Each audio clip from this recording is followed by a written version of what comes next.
12 Mei ini DC bongkar rahasia penagihannya.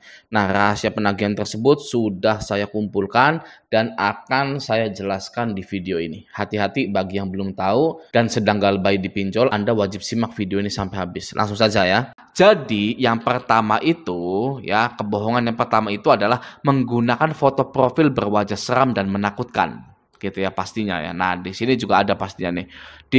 Nih seperti ini gitu ya.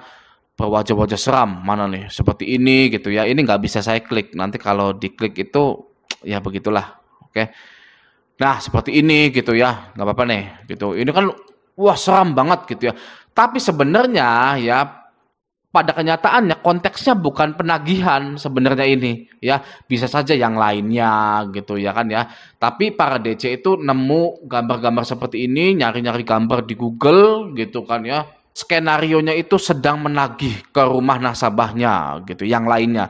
Habis ini Anda gitu ya, seperti itu. Ya itu adalah kebohongan ya, jangan dipercaya sekali lagi ya, karena DC lapangan itu tidak seperti itu. Boro-boro mau petantang-petenteng begini ya, sudah masuk ke wilayah para nasabahnya pun ya, DC itu sudah takut duluan sebenarnya. Ya boro-boro tidak mungkin petantang-petantang seperti ini gitu ya. Jadi itu hanyalah akal bulusnya para DC-DC WA saja, para penagih-penagih yang duduk diam di kantor seperti itu. Oke, yang pertama itu ya. Yang kedua ini adalah menggunakan foto berada di mobil atau motor dan sedang OTW ke alamat nasabah gitu. Nah, pasti banyak sekali ya yang sudah galbay nih seperti ini gitu ya. Ini kan lagi di dalam mobil gitu ya. Ini entah ya mobilnya siapa gitu kan, kita bisa saja ngambil dari YouTube gitu ya, kita mengetikkan view jalan-jalan naik mobil gitu ya, pasti banyak yang seperti ini gitu ya. Nah lalu didubbing oleh para DC-nya, Ibu, Bapak, kita sedang dalam perjalanan menuju ke rumah Bapak, Ibu, ya tolong disediakan dananya. Biasanya kan gitu. Nah itu juga kebohongan juga, gitu ya. Karena DC lapangan tidak ada yang pakai mobil, satu, itu faktanya. Ya itu fakta yang lucu ya. DC lapangan itu tidak ada yang pakai mobil, semuanya pakai motor. Tagihan cuma 2 juta, 3 juta, nagihnya pun itu ya nggak mungkin juga pakai mobil ya, bahkan hutang yang ratusan juta di KUR BRI itu ya tidak ada yang pakai mobil ya, hanya pakai motor saja mantrinya itu gitu. Jadi ini salah satu kebohongan para pinjol juga gitu, untuk menakut-nakuti Anda, untuk menjatuhkan mental Anda, mendownkan mental Anda yang sudah digodok oleh para YouTuber galbay. Ayo semangat, terus semangat gitu ya. Nah lalu begini kan ya, pagi-pagi Anda lagi ngopi gitu kan ya, ini dikirimkan seperti ini. Waduh, ya melempem lagi Anda gitu, padahal ini bohongan. Oke ya, itu yang kedua. Yang ketiga adalah menggunakan foto sedang di rumah nasabah sedang melakukan penagihan gitu ya. Sebenarnya juga bukan lagi. Nah, mana tadi tuh ya, seperti yang ini nih. Nih, ini kan, ini konteksnya sebenarnya bukan penagihan, bisa saja yang lainnya, tapi skenarionya itu yang dibikin DC itu kami sedang menagih di rumah nasabah gitu ya, dan akan ke rumah Anda 5 menit lagi. Apakah Anda ada gitu ya? Gitu. Oke, itu adalah kebohongan. Yang nomor 4, lanjut ya. Menggunakan foto surat tugas penagihan somasi palsu. Nah, pasti Anda atau yang sudah galbay nih ya, awas ya. Pasti Anda pernah dikirimkan surat tugas atau surat penagihan somasi ya, yang itu berasal dari pinjol tersebut gitu ya. Namun sebenarnya itu adalah palsu ya. Kita lihat di sini contohnya ada nggak ya? Pasti banyak. Nah, seperti ini ya. Ini surat tagihan SPay Letter dan S Pinjam gitu kan ya. Ini palsu. Gitu. SPay Letter dan S Pinjam Shopee itu tidak ada DC lapangannya. Ini palsu ya surat penagihannya. Lalu mana lagi nih? Ini ya. Kantor hukum gitu kan ya. Ini palsu juga sama gitu ya. Percaya saya ya, ini palsu pokoknya. Oke, walaupun ini dikirimkan ke Anda gitu ya. Dikirimkan ke alamat Anda itu palsu. Oke. Nah, ini juga seperti orang yang sedang perjanjian apa gitu ya. Sedang disomasi gitu kan. Saya akan membayar ya bulan ini gitu kan ya. Itu juga bohongan. Karena konteks dari foto aslinya itu sebenarnya tidak seperti itu. Skenario foto aslinya itu tidak seperti itu. Ini juga sama nih, surat penagihan lapangan, gitu ya, lalai apa, penipuan. Oke. Yang nomor 5 lanjut. Ya, nomor 5 ini menggunakan pasal pidana dalam penagihannya, gitu ya. Pasal penipuan, ya, pasal pencucian uang, pencurian, kabur, ya, pasal 378 lah, ya. Anda telah membawa kabur uang perusahaan, maling perusahaan, ya, itu semuanya akan dikirimkan ke WA Anda untuk menakut-nakuti Anda, padahal itu hanyalah bohongan, ya, atau palsu, ya, menggunakan pasal pidana dalam penagihannya. Kenapa palsu, Bang? Karena hutang piutang itu tidak ada unsur pidananya, ya, hanya ada unsur perdatanya. Oke, ya, itu hanya untuk menakut-nakuti Anda segera membayar, ya, jahat sekali ya pinjol itu ya. Jadi hutang itu ya padahal tidak ada pidananya, tapi diada-adakan pidananya, ya, agar Anda itu menjual harta Anda, berantem dengan pasangan, ya, pinjem uang ke saudara sampai berantem gitu ya. Nggak mau tahu pinjol itu, ya, pokoknya kembalikan dananya, gitu kan, sampai-sampai hal yang tidak ada pidananya pun ya itu dipidanakan. Padahal hutang itu perdata, ya, sangat jahat sekali. Makanya banyak muncul korban, ya, korban-korban di pinjol itu sampai mengakhiri hidupnya. Gitu ya. Itulah, ya, pinjol itu tidak ada kebaikan di dalamnya.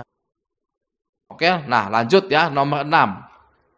Nomor 6 ini menggunakan pasal jaminan fidusia penarikan barang nasabah dalam penagihannya, gitu. Dan ini juga tidak bisa, gitu ya. Bagi para nasabah pinjol, barang-barang di rumah Anda tidak bisa ditarik, tidak bisa disita. Jangan pernah mau dibohong-bohongin akan disita rumah Anda karena tidak bisa bayar pinjol 300.000. Waduh, ya, Anda percaya lagi ya. Apalagi karena hutang Anda 60 juta, rumah Anda akan disita. Aduh, ya, jangan percaya, ya, jangan percaya sama sekali di pinjol itu, ya. Oke ya, karena tidak bisa harta benda Anda itu disita atau ditarik. Yang berhak menentukan disita atau tidaknya itu adalah di pengadilan. Oke, nomor 7 lanjut. Menggunakan ancaman masuk slik OJK atau blacklist BI. Nah, ini juga ada benarnya, ada bohongnya juga. Ya, seperti pinjol-pinjol yang tidak memasukkan Anda ke slik OJK. Oh iya, saya belum update pinjol-pinjol yang masuk slik OJK ya terbaru gitu ya. Sebenarnya saya datanya udah ada, sebenarnya data terbaru gitu ya. Tapi nantilah update-nya bulan depan aja gitu ya. Nah, jadi menggunakan ancaman masuk slik OJK, blacklist BI itu ya biasanya ditambahkan Anda tidak akan bisa kredit dimanapun lagi gitu ya, di perbankan maupun di badan pembiayaan apapun. Gitu ya. Nah, itu ada yang benar, ada juga yang tidak benar. Karena tidak semua pinjol itu melaporkan Anda ke slik OJK. Kalaupun dilaporkan, siapa yang peduli? Ya, tidak ada yang peduli. Silahkan masukkan saja nama saya ke slik OJK. Sudah, Anda diam, ya, tidak usah menagih-nagih lagi. Gitu. Oke, nomor 8. Berpura-pura sebagai konter yang ditagih DC gitu ya. Nah, di sini juga ada ya pastinya ya gitu ya. Mas, misalkan Anda namanya Agus gitu ya. Mas Agus, ini saya dihubungi nih oleh pihak Kredivo, tolong dong Mas bayar tagihannya, saya risih nih, ya, jangan gitu dong, gitu kan, misalkan ya, ini namanya mutus silaturahmi, gitu kan ya. Nah, itu bisa saja, gitu ya, itu berpura-pura jadi kondar, ya.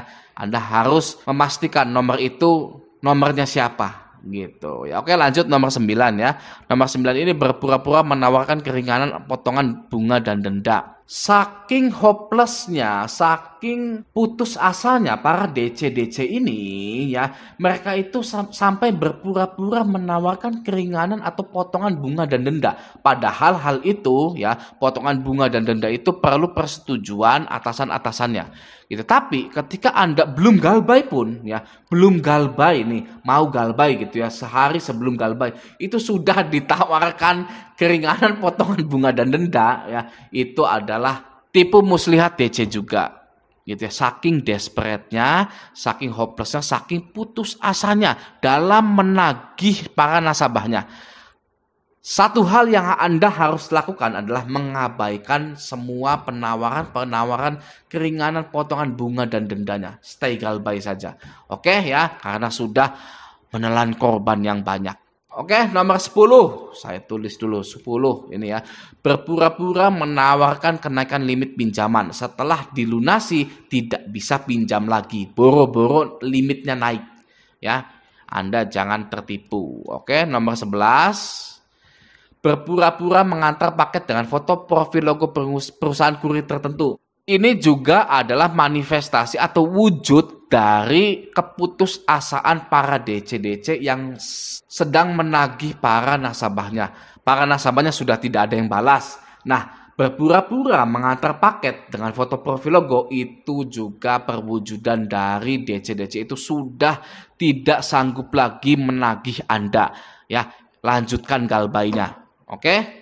Nomor 12. Berpura-pura meminta izin RT RW aparat setempat untuk menagih Anda. Biasanya para DC itu ya langsung jebret WA ke Anda itu ya, RT RW ada di tempat. Gitu ya. Saya mau minta izin untuk melakukan penagihan. Itu juga kebohongan gitu ya. Anda jawab saja, "Oh, ada RT-nya saya." gitu. Hehehe.